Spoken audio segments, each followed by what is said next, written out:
Hello বন্ধুরা, আমি অনির্বাণ, তোমাদের friendly gardener, and welcome back to another video. আবার চলে এসছে তোমাদের বন্ধু, তোমাদের ফ্রেন্ডলি গার্ডেনার অনির্বাণ, আরেকটা মুশকিল আসানের নতুন এপিসোড নিতে। আর যেরকম বৃষ্টি হচ্ছে, রোদ উঠছে, মানে কি বাজে ওয়েদার, কি বলবো। নিজেরা সুস্থ থেকো, কারণ আমার প্রচুর বন্ধু আছে যারা এই ওয়েদারে অসুস্থ হচ্ছে, জ্বর আসছে, আর সেই জ্বরে কিন্তু খুব নাজেহাল হয়ে যাচ্ছে তারা। তো আমারও শরীরটা খারাপ করছিল, কিন্তু আমি একদম সাইড দিয়ে বেরিয়ে গেছি, আমার কিছু হয়নি, বেঁচে গেছি। তো একটু আগে ঝমঝমিয়ে বৃষ্টি হয়েছে, যখন ভিডিওটা করছি, তারপরে দেখো আবার যে কীরকম রোদ। মানে সত্যি আলাদাই একটা, এখন এই বছর টেম্পারেচার আপ ডাউন হচ্ছে, আর কিছু বলার নেই। তো আজকেও বেশ অনেক প্রশ্ন, আজকে লিটারলি অনেক প্রশ্ন এসছে, তাই প্রথমে বেশি বকবক করবো না, মাঝে মাঝে অল্প অল্প বকবক করবো। তো ফার্স্ট প্রশ্ন নিয়ে নিই আজকে। ফার্স্ট প্রশ্ন আসছে সন্দীপ নন্দর কাছ থেকে। সন্দীপ নন্দ জানতে চাইছে, দাদা আমার গাছ নিয়ে কয়েকটা প্রবলেম হচ্ছে খুব। লাল জবা, অপরাজিতা 3-4 মাস হলো, কোনো ফুল আসছে না, কিছু বলুন দাদা প্লিজ। দাদাকে এতবার প্লিজ বলার দরকার নেই, ঠিক আছে? আমাকে মানে বন্ধু ভাবো, ঠিক আছে? সবাইকে বলো আমাকে বন্ধু ভাবো, আমাকে প্লিজ রিকোয়েস্ট করছি, উত্তর দাও, দয়া করে উত্তরটা দাও। এই ধরনের ওয়ার্ডসগুলো শুনলে না নিজেরই কিরম একটা মানে হয়, সত্যি বলছি। মানে আমি এরকম টাইপের মানে মানুষই নই যে যাকে এত অনুনয় বিনয় করতে হবে, কোট আন কোট আমাকে তেল মারতে হবে, আমাকে একদম তেল মারতে হবে না, ঠিক আছে? ওগুলো বাঁচিয়ে রাখো অন্য কোথাওর জন্য। তো প্রথমেই বলবো যে লাল জবা অপরাজিতা গাছে ফুল আসছে না, এটা এর কারণ অনেক রকম হতে পারে। যদি গাছে পর্যাপ্ত খাবার না দেওয়া হয়, কখন না, এই বর্ষা শুরুর আগে আমি যেমনটা বলেছিলাম, যদি না দেওয়া হয়ে থাকে তাহলে কিন্তু ফুলের সংখ্যা কম হবে। গাছ যেহেতু নাইট্রোজেন বেশি পাচ্ছে, ফলে কি হবে, ও ফলিয়েজটা বেশি করা হবে, সবুজ হবে। যার ওপর আমি লাস্ট উইকে আমি কিন্তু 2খানা ভিডিও দিয়েছি অলরেডি। এবার যদি পটাশিয়াম আর ফসফরাসের ঘাটতি থাকে মাটিতে, তাহলে যেহেতু নাইট্রোজেন বেশি পাচ্ছে, ফলে গাছ বেশি সবুজ হয়ে উঠবে, গাছে বেশি গ্রোথ দেখা যাবে, ফুল কিছু পাওয়া যাবে না। তাই জন্য বলবো এখন এত চিন্তা করার কিছু নেই, গাছটা যেরকম গ্রোথ হচ্ছে হোক। এই যে বৃষ্টি অনবরত পড়ছে, মাটি শুকোচ্ছে না, এর মধ্যে তুমি কিছু মাটিতে দিতেও পারবে না। ফলে এর একটাই উপায় আছে, হয় 0050 গাছে স্প্রে করতে পারো, বা 05234 গাছে দিতে পারো। এমন খাবার দিতে হবে যেখানে পটাশ আছে, ফসফরাস আছে, কিন্তু নাইট্রোজেন দেওয়া যাবে না, কারণ অলরেডি বৃষ্টি জলে প্রচুর পরিমাণে নাইট্রোজেন আছে, যেটা গাছ পাচ্ছে। বোঝা গেছে? তো এইটা হচ্ছে মোদ্দা কথা, আর কিছু না। যদি গাছে পর্যাপ্ত পরিমাণে খাবার বৃষ্টি শুরুর আগে দেওয়া হতো, তাহলে এই ব্যাপারটা হতো না, গাছে ফুল আসতো। হয়তো মাটিতে ঘাটতি আছে, তার জন্য ফুল আসছে না। আমি বলবো হয় ওয়েট করে যেতে, বা যদি মানে ভাবো যে না আমার ফুল লাগবেই লাগবে, তাহলে 0050 NPK বা 05234 NPK দুটো অল্টারনেটিভ করে দিতে হবে। মানে প্রতি সপ্তাহে ঘুরিয়ে ফিরিয়ে NPKটা গাছে স্প্রে করতে হবে, তাহলেই গাছে ফুল আসার একটা ভালো সম্ভাবনা তৈরি হবে। আশা করছি উত্তরে তুমি স্যাটিসফাই হয়েছো। চলে যাওয়া যাক এর পরের প্রশ্নে। এর পরের প্রশ্ন এসেছে অরিজিতের কাছ থেকে।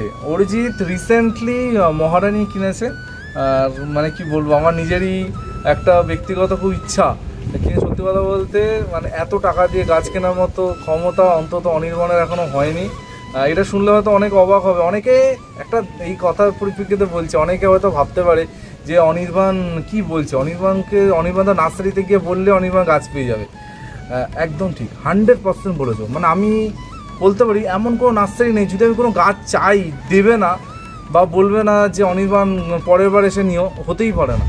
কিন্তু আমি আজ পর্যন্ত বিশ্বাস করো কারোর কাছে হাত পেতে কোনো দিনও কিছু চাইনি। যদি কেউ মানে জোর করে বলে যায় অনির্বাণ এটা নিয়ে যাও, খুব ভালো ফুল হবে, সেটা অন্য ব্যাপার। অনির্বাণ হাত কিন্তু কোনোদিনও পাতিনি। এমন একটা ইনসিডেন্ট বলছি, আমি একটা নার্সারিতে ভিডিও করতে গেছি, আমি নাম বলবো না, নাম বলি, সে নার্সারির যে কর্ণধার আছে সেই ভিডিওটা ডেফিনেটলি দেখে আমার প্রতিটা ভিডিও, তো জানতে পেরে যাবে আমাকে এক্ষুনি ফোনটা আসবে বলে। আমি নাম বলবো না। তো আমি ভিডিও করতে গিয়ে আমার দুটো গাছ খুব পছন্দ হয়, যথারীতি যদি আমি বলতাম যে আমার গাছ দুটো পছন্দ হয়েছে, ও কিন্তু আমাকে প্যাক করে দিত, কিন্তু আমি সেটা করিনি। আর মজার কথা, আমি পরের দিন আমার এক মানে চেনা এক মানুষকে, পরিচিত মানুষকে ওর নার্সারিতে পাঠিয়ে ওই গাছ দুটো কিনে আনি, আর কিনে এনে সেই গাছ দুটো আমার বাগানে এখনও আছে। হয়তো তোমরা দেখতেও পাচ্ছ, থাক আর কিছু বলছি না। মানে আমি এরকম টাইপেরই পার্সন, মানে ওরকম আমি না। তো মহারানী এখন যারা বোগানভিলিয়া আমরা করি, আমরা যারা বোগানভিলিয়া প্রেমিক আছি তাদের মহারানী একটা ক্রেজ আছে, মহারানী করতে হবে। আমি একটু ওয়েট করে যাচ্ছি, একটু দাম কমুক আমিও কিনবো। তো মহারানীও এনেছে, মহারানী আনার পর ডবল পটিং করেছে। তারপর বৃষ্টির জল আছে, মানে বৃষ্টির জলের মধ্যেও রেখেছে। ও জানতে চাইছে যে এখন কি বৃষ্টির জলের মধ্যে রাখবো, আমি বললো ডবল পটিং করেছে, এখন বৃষ্টির জল একটু অ্যাভয়েড করাই ভালো, যেহেতু মহারানী একটা এক্সপেন্সিভ গাছ। বাই চান্স কিছু হয়ে গেলে মানে বুকে ব্যথা লাগবে, এটুকু আমি শিওর। তো অরিজিৎকে বলবো তুমি গাছগুলোকে এখন একটু সেমি শেডে রাখো, হালকা বৃষ্টি ছাট আসছে এটা হতে পারে, কিন্তু ডাইরেক্ট গোড়ার মধ্যে জল পড়ছে, এটা এখন না দেওয়াই ভালো আমার মতে, ঠিক আছে। এর পরের প্রশ্ন ওর থেকে আছে যে একটা রঙ্গন গাছ পাঠিয়েছে, রঙ্গন গাছের পাতাতে ক্লোরোসিস হয়েছে, পরিষ্কার কথা, পাতা পুরো ফ্যাকাশে সাদা হয়ে যাচ্ছে, সিধা দেখা যাচ্ছে। তো এর একটাই উপায়, সেটা হচ্ছে অ্যাপসাম সল্ট গাছে স্প্রে করতে হবে। আমি আগেও বলেছি 1 গ্রাম 1 লিটার জলে নিয়ে গাছে ভালো করে স্প্রে করতে হবে, গাছে গোড়াতে দিতে হবে। আস্তে আস্তে এটা ঠিক হবে, মানে এই না যে দিলে দেওয়ার সাথে সাথেই ঠিক হয়ে যাবে, মানে আস্তে আস্তে স্টেপ বাই স্টেপ দিতে দিতে দিতে দিতে 1-1.5 মাস পর গাছটা ঠিক জায়গায় আসবে, ঠিক আছে। অরিজিতের প্রশ্নের উত্তর দিয়ে দিলাম। এবার পরের প্রশ্নে চলে যাওয়া যাক। এর পরের প্রশ্ন এসছে রীতাদির কাছ থেকে, রীতা স্বর্ণকার। দিদি বলছে অনির্বাণ আমার ব্লিডিং হার্টে ফুল আসছে না, লাস্ট ইয়ার গাছে প্রচুর ফুল হয়েছিল, এবার একটাও ফুল হয়নি। জবা গাছেও একই সমস্যা, এবার লাস্ট ইয়ার প্রচুর ফুল হয়েছিল, এই বছর একটাও ফুল আসেনি।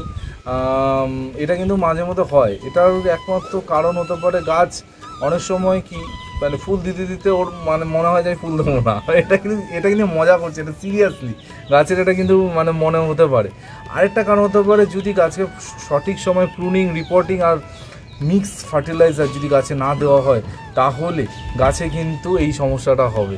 তো আমি রীতাদিকে বলবো, রীতাদি আপনি কি করেছিলেন এই জিনিসগুলো, প্রুনিং, রিপোর্টিং, মিক্স খাবার দেওয়া?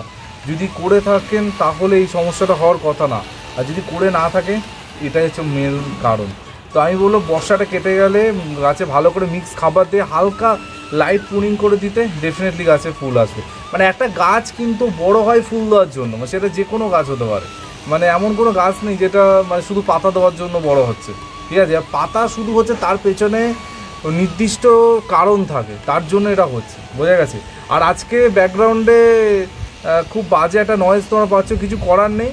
দেখো আমি একদম নর্মালি ভিডিও বানাই, আমার কোনো দামি দামি ইকুইপমেন্ট নেই যাতে এই সাউন্ডগুলোকে আমি দূর করতে পারবো, বাট আস্তে আস্তে চেষ্টা করছি যাতে তোমাদের ভালো কোয়ালিটির ভিডিও প্রোভাইড করতে পারি। ভিডিও কোয়ালিটি আই থিঙ্ক আগের থেকে অনেক ইমপ্রুভ হয়েছে, যেটা তোমাদেরও বলেছো। এই সাউন্ড নিয়ে অনেকের একটা সমস্যা আছে, অনেকে বলে যে অনির্বাণ তোমার সাউন্ডে একটু সমস্যা, হ্যাঁ আমি নিজে স্বীকার করছি সাউন্ডে একটু সমস্যা আছে। চেষ্টা করছি অ্যাজ সুন অ্যাজ পসিবল সাউন্ডের ঝামেলাটা মেটানো, কিন্তু আজকে একটুখানি ব্যাকগ্রাউন্ডে নয়েজ আছে, প্লিজ একটুখানি ইগনোর করো জিনিসটা, কিছু করার নেই, আমার হাতে নেই, ঠিক আছে। চলে যাওয়া যাক পরের প্রশ্নে। তো এর পরের প্রশ্ন হচ্ছে রোহনের কাছ থেকে। রোহন একটা গাছে ছবি পাঠিয়েছে, সেটা হচ্ছে বেলি গাছ হবে বা জুই গাছ হবে, কারণ বেলি আর জুই না পাতা দেখে না চেনা, আমি একটুখানি চিনতে কনফিউশন হয়ে যায়। তো বেলি জুই গাছটা কিছুটা গাছ, সেটাতেও ফুল পাচ্ছে না কেন? তো এর মানে সেই একই ব্যাপার, আর কিছু না। রোহনকে বলবো এই গাছটাকে মানে শীত শেষ হচ্ছে, মানে জানুয়ারি মাসে এন্ড বা জানুয়ারি মাসের শুরু মিডিলে গাছটাকে একটা হার্ড প্রুনিং করে দিতে, আর ফেব্রুয়ারি মাসে এন্ডে একদম রুট ভালো করে ট্রিম করে তারপর গাছটাকে আবার একটা নতুন মাটিতে খাবার দিয়ে বসাতে, ডেফিনেটলি গাছটা মানে ভালো ঠিক হবে।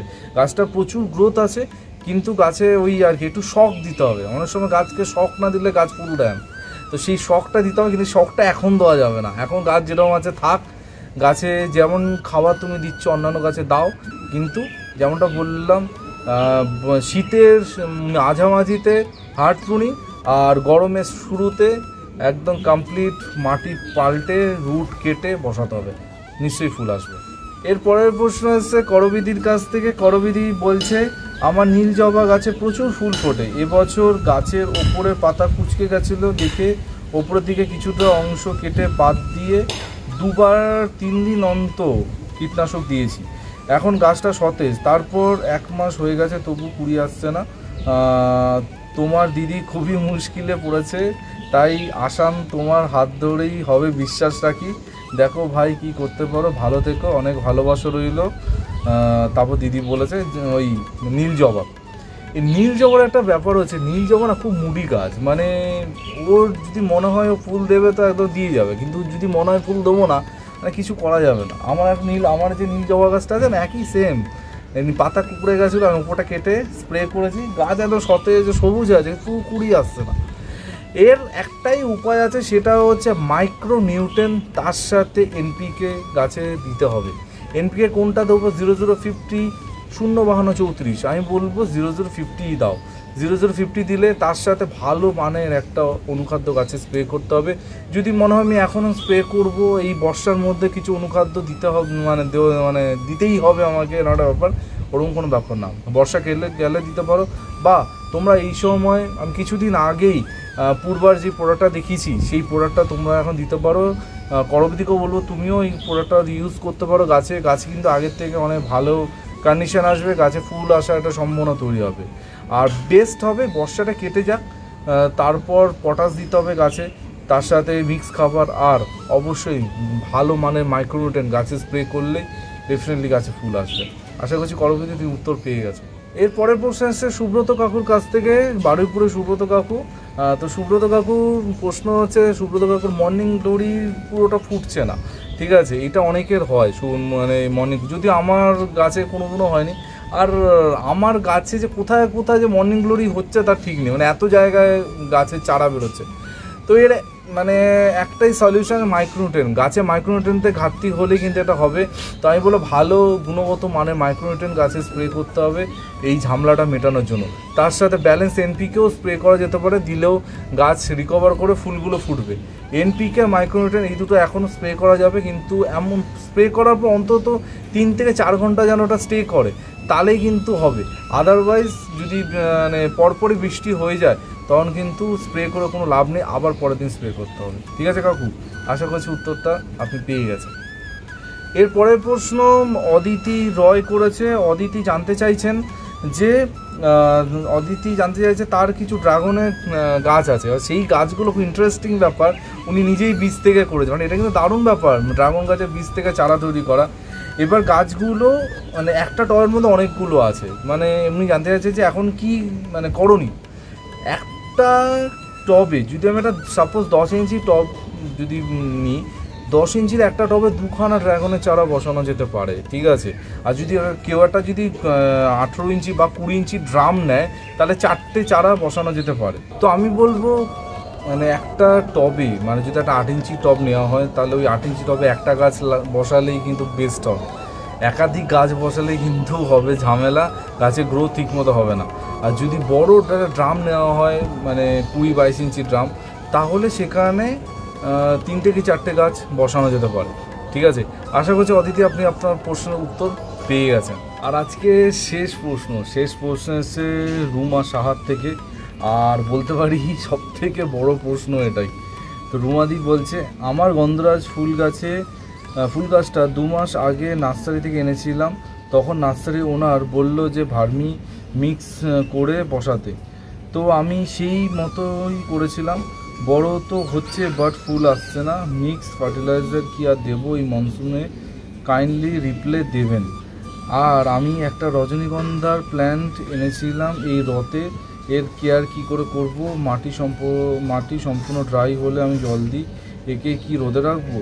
গোলাপের কাটিং কি এখন করা যাবে, করে বালিতে ডাইরেক্ট পুঁতলে হবে? মানে উনি চারা হওয়ার কথা বলেছেন, মানে গোলাপ গাছের ডাল কেটে বালিতে পুঁতলে কি চারা হবে? আমি কয়েকটা ভিডিওতে দেখেছি, কোনোটাতে হলুদ, কোনোটাতে অ্যালোভেরা জেল লাগিয়েছি, কাইন্ডলি আপনি সাজেশান দেবেন কি করব, রিপ্লাই দিলে উপকৃত হব। ডেফিনেটলি রিপ্লাই দেওয়ার জন্যই মুশকিল আসান নিয়ে অনির্বাণ চলে আসে প্রতি রোববার ঠিক সকাল 11টায়। তো ওনার একটা প্রশ্নের সিরিজ উনি করেছেন, আর এক এক করে উত্তর দেবো, ঠিক আছে। প্রথমে আসি গন্ধরাজের ক্ষেত্রে। গন্ধরাজ ফুলে উনি কি মিক্স করে মাটিটা বানিয়েছে আমি জানি না, যা শুনলাম যে মাটির সাথে ভার্মি কম্পোস্ট আর মিক্স খাবার মিক্স করে মাটিটা তৈরি করা হয়েছে। এবার মিক্স খাবার, এই মিক্স খাবারটা নিয়ে অনেক কনফিউশন আছে। মিক্স খাবারের মধ্যে কি আছে না আছে এটা কিন্তু বুঝতে হবে, প্রতিটা একটা রেশিও আছে। আমার চ্যানেলে প্রচুর মিক্স খাবারের ভিডিও আছে, এবার কোন মিক্স খাবারে কি রেশিও অনুযায়ী বানানো হয় সেটা কিন্তু অনেক একটা জরুরি বিষয়, যেটা কিন্তু বুঝতে হবে, জানতে হবে। ওটা যদি গন্ডগোল হয় তাহলে কিন্তু কোনোদিনও গাছ ভালোভাবে বেড়ে উঠবে না, গাছ কিন্তু কোনো না কোনো গাছে ঘাটতি থেকেই যাবে, বোঝা গেছে? তো এই জিনিসটা আগে বুঝতে হবে যে মিক্স খাবারে কী আছে। আর এই বর্ষার মধ্যে কোনো রকম মিক্স খাবার দেওয়া চলবে না, আমি আগেই বলেছি, কারণ মাটি এখন ভেজা থাকছে। একমাত্র গাছে 0050, 05234 আর অনুখাদ্য, এই 3টে গাছে স্প্রে করলে গাছ কিন্তু উপকৃত হবে, গাছে কিন্তু ফুল আসার সম্ভাবনা বাড়বে। এরপরের প্রশ্ন উনি রজনীগন্ধা নিয়ে করেছে। রজনীগন্ধার ওপর দিদি আমার একদম প্লে লিস্ট বানানো আছে, মাটির থেকে শুরু করে গাছে ফুল আনার জন্য কী করতে হবে যাবতীয় ভিডিও আমার চ্যানেলে দেওয়া আছে। আপনি কাইন্ডলি রজনীগন্ধার ভিডিওগুলো দেখুন, আপনার সব প্রশ্নের উত্তর পেয়ে যাবেন। আর লাস্ট প্রশ্ন যেটা উনি বললেন যে উনি প্রচুর ভিডিও দেখেছে যে গোলাপ গাছের কাটিং করে হলুদ লাগিয়ে অ্যালোভেরা লাগিয়ে চারা বানিয়েছে। আমিও সত্যি কথা আমিও দেখেছি, এবার সেই ভিডিওগুলো কতটা সত্যি আর নাকি তার মধ্যে জল মেশানো আছে আমি সত্যি জানি না। কারণ একটা সময় ছিল যখন আমিও এইসব করেছিলাম, আমি কিন্তু কোনো উপকার হয়নি, কোনো লাভ হয়নি, রুট কি মানে কিছুই হয়নি। এটা আমার ব্যক্তিগত এক্সপিরিয়েন্স থেকে বলছি। সেই জন্য কিন্তু আমার চ্যানেলে আজ পর্যন্ত কোনো গোলাপ গাছে কাটিং করে অ্যালোভেরা জেল লাগিয়ে চারা বানিয়ে ফেলছি এই ধরনের কোনো ভিডিও আমার চ্যানেলে নেই, কারণ আমি নিজেই করতে পারিনি, তা তোমাদের কি রেকমেন্ড করব। তো আমি আনসাকসেসফুল। এবার যে ভিডিও করেছে বা যারা ভিডিও করেছেন তারা সাকসেসফুল হতেও পারে, আমার জানা নেই। তো আমি ব্যক্তিগতভাবে যদি আমাকে জিজ্ঞেস করেন, আমি করে আনসাকসেসফুল, তাই আমি ওই ধরনের রেকমেন্ডেশন কাউকে করি না যে ওটা করলে। বরঞ্চ এই বর্ষায় যদি আপনি ডাল কাটেন গোলাপের, তো সেখান থেকে ফাঙ্গাসের একটা ঝামেলা হতে পারে। তো থেকে বেটার বাপু কিছু করারই দরকার নেই আমার মতে। আর গোলাপ গাছের চারা শীতে কিনবেন, অনেক চারা পেয়ে যাবেন, ঠিক আছে? তো এই ছিল এই সপ্তাহের প্রশ্ন উত্তরের ঝুলি। এই ঝুলিতে এই প্রশ্নগুলি ছিল, আর তোমরাও কিন্তু তোমাদের প্রশ্ন করতে ভুলো না। আর একটা কথা বলবো, আমি লাস্ট উইকে 2টো বটানিক্যাল গার্ডেনের ভিডিও দিয়েছি, আর ভয়ে দিয়েছিলাম যে মানে গার্ডেনিং চ্যানেলে বোটানিক্যাল গার্ডেনের ভিডিও আমি দেখিনি, সত্যি কথা বলবো আমি দেখিনি। হ্যাঁ, ব্লগ চ্যানেলে দেখেছি, কিন্তু কোনো গার্ডেনিং চ্যানেলে বোটানিক্যাল গার্ডেনের ভিডিও আমি দেখিনি। আর প্রচুর মানুষে অ্যাপ্রিসিয়েট করেছো, প্রচুর ভালো কমেন্ট এসছে, মানে কি বলবো, এত ভালো লেগেছে কমেন্টগুলো পড়ে। তো সবাইকে বলবো বোটানিক্যাল গার্ডেনে যেতে। আর অনেকে অনেক কিছু বলেছে যে ওখানে যদি একটা ইলেকট্রিক গাড়ি থাকতো যাওয়া যেত, বা কেউ সাইকেলের পরামর্শ দিই, যদি সাইকেল ভাড়া দেওয়া যেত তাহলে খুব ভালো। এগুলো কিন্তু সত্যি, এগুলো যে সেদিনকে আমি আর সৌভিক যখন বোটানিক্যাল গার্ডেনে ঘুরছিলাম আমরা আলোচনা করেছি যে ভেতরে যদি একটা টোটো স্ট্যান্ড থাকতো যেখান থেকে টোটো করে ঘোরানো হবে, তাহলে কিন্তু খুব জিনিসটা সুন্দর হতো। বা সাইকেলের প্রস্তাবটাও বেশ ভালো, সম্ভবত কে বলেছিল, স্বাগতই বলেছিল মনে হয় সম্ভবত সাইকেলের কথাটা। এটা কিন্তু খুব ভালো। যদি কোনোদিনও আমার সুযোগ হয় বোটানিক্যাল গার্ডেনে যারা মেনটেনেন্সে আছে বা যারা কাজকর্ম করে অথরিটি আছে তাদের সাথে যদি কোনোদিনও সুযোগ সুবিধা হয় কথা বলার, আমি ডেফিনেটলি এই কথাগুলো বলবো। সত্যি আমি নিজে পার্সোনালি ফিল করে যদি একটা টোটো থাকতো খুব ভালো হতো। কারণ প্রচুর আমার জেঠুর বয়সের সমান বা জেঠিমার বয়সের সমান অনেক কাকিমা মাসিমারা আছে যারা এত হাঁটতে অসম্ভব পারবেনই না। মানে আমরাই প্রায় 3.5 থেকে 4 ঘন্টা হেঁটেছিলাম, মানে এটা ইম্পসিবল অনেকের ক্ষেত্রে। তো যদি সেখানে সার্ভিস থাকতো খুব ভালো হতো। কিন্তু আমি তাই কিন্তু একটা কথাই বলবো, যাদের পায়ে জোর আছে, যারা হাঁটতে পারবে 100% বলবো একবার বোটানিক্যাল গার্ডেনটা ঘুরে আসো, তোমাদের কিন্তু ভালো লাগবে, দারুণ লাগবে, ঠিক আছে? তো এই বলে আজকে ভিডিওটা এখানে এন্ড করছি। আবার সামনের সপ্তাহে মুশকিল আশা নিয়ে চলে আসবো। তোমরা তোমাদের যাবতীয় প্রশ্ন উত্তর কমেন্ট সেকশানে করো, তোমাদের সব কমেন্টের উত্তর কিন্তু সামনের সপ্তাহের মুশকিল আশানে আমি দেবো। আর আমার ফোন নাম্বার স্ক্রিনে দেখতে পাচ্ছ, যদি আমার সাথে কোনো জরুরি দরকার হয় সকাল 10টা থেকে রাত 8টার মধ্যে এই নাম্বারে আমার সাথে যোগাযোগ করতে পারো। এই বলে আজকে ভিডিও এন্ড। তাহলে কালকে আবার নতুন ভিডিওর সাথে দেখা হচ্ছে ঠিক সকাল 11টায়। টিল দেন সবাই ভালো থেকো আর সবুজে দেখো, ততক্ষণের জন্য বাই বাই।